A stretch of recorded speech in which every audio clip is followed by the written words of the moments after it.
Yeah, that is just nasty.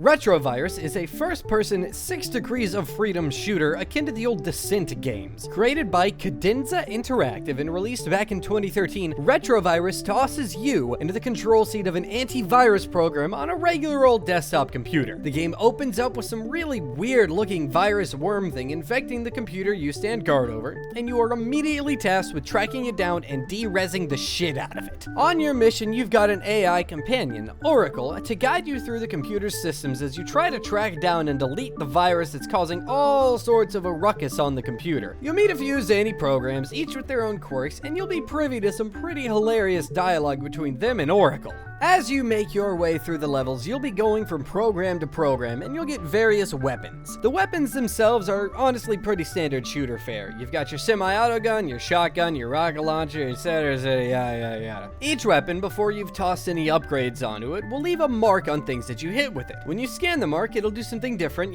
depending on what weapon left the mark. The weapons themselves don't actually have a lot of oomph to them, but that could easily be explained by your character being a piece of software.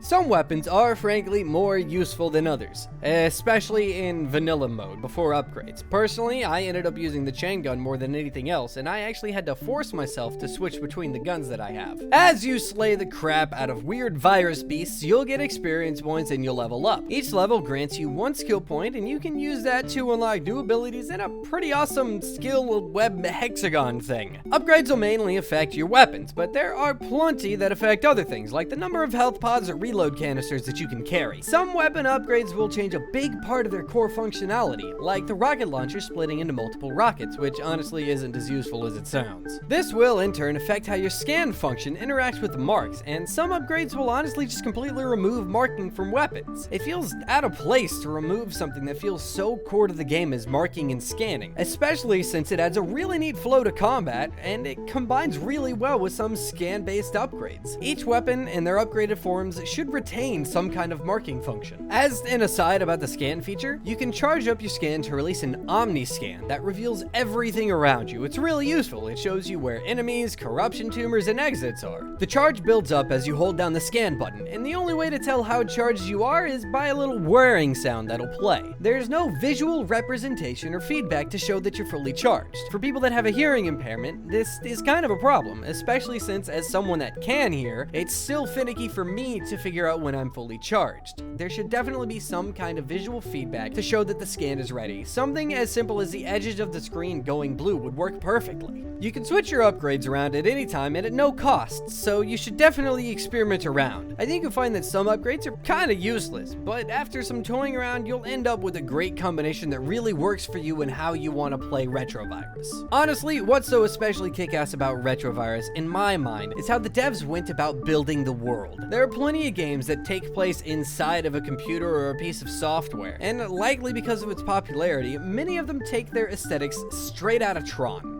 Don't get me wrong, Tron has a gorgeous and distinct style and it works very, very well for software things, but everybody does it. The world design in Retrovirus is so uniquely vibrant, and many of the areas are designed in ways that make it clear that the little citizen programs you see roaming around all have jobs in this world, maybe even lives. There's interesting architecture, and everything tries to harken to the real world as much as possible. It's refreshing, and I'd love to see more games that take this kind of approach. Along with the base game, you'll get an editor.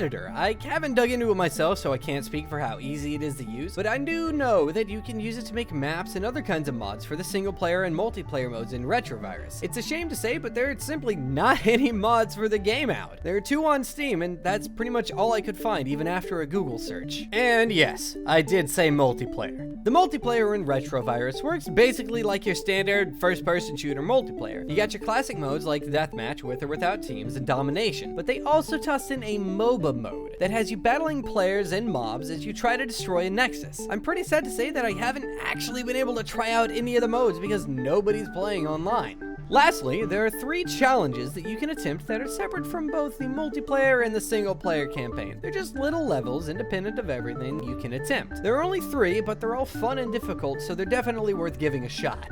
At the end of the day, Retrovirus is a fantastic and fun shooter that takes place in a very unique take on the software-based universes of old, despite its minor gameplay issues. It's easy to pick up, and if you're not prone to motion sickness, you'll get used to the sick stuff pretty easily. The campaign's a decent length, the dialogue is fun, and the combat can get pretty hectic. It's honestly just really sad to say that it seems to have gone under everyone's radar. If you're a fan of the older sick stuff games like Descent, or you really just want to give a new shooter a try, then Retrovirus is something that's going to be right up your alley. You can snag it for 20 bits on Steam, so give it a whirl if you can.